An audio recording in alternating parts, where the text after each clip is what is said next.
Morning, ladies and gentlemen. Kieran down from Document Management Tasmania, coming from you from cold but sunny Hobart. Look, just on my way out to get a cup of coffee. It's that time of the day, and I thought I'd just relay with you a very quick story that I had with a client last week that's kind of poignant. Now, I don't want to give away names, so let's just say John, because if Jonathan knew his real name was on. John rang me last week and said, Kieran, I've got a problem. My April is shaping up to be worse than my March, and I don't know what to do. And now, John's business isn't one of the businesses which has been mandated by the government to shut. It hasn't been adversely affected by the pandemic, but what he has been affected by is having a decentralised workforce, where all of his team are now working remotely from home. And what he's finding that his productivity has dropped, his billables have dropped, and he's not too sure how to get around it. And the net result is, financially, his business has been impacted severely, and it should have been. Now, that John's story is not uncommon for what is actually happening in the market. Now, let's talk about the three challenges of a decentralised workforce. There's three things that cause issues. The first one is the human condition, where people struggle to have the discipline to work from home. You know, it's easy to do 8 hours in the office, but it's hard to do 8 hours at home, especially if the kids are doing school and we've got all the distractions. The second challenge is they may not have the infrastructure they require.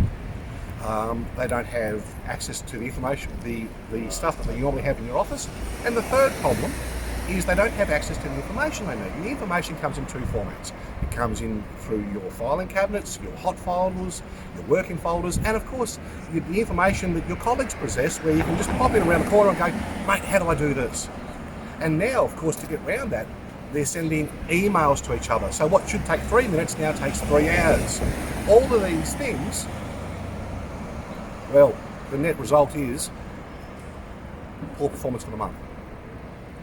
Now, I said to John, the challenge we have is that in these really uncertain times, I understand the fear and the concern that your team have and everyone has in the business community, but you can't allow that those feelings to turn into lack of business. Now, what's happening is there are only 3 reasons that we fail at a role. The first one is you don't know what you're meant to be doing. Okay, that happens. The second problem is you do know what you're meant to be doing, you just don't know how to do it. And the third role is you do know what you're meant to be doing, you do know how to do it, but you don't want to. In a decentralised workforce, you've got to re-establish all of those 3 challenges with your team. So is it that they don't have the infrastructure? Is it that they don't have the information?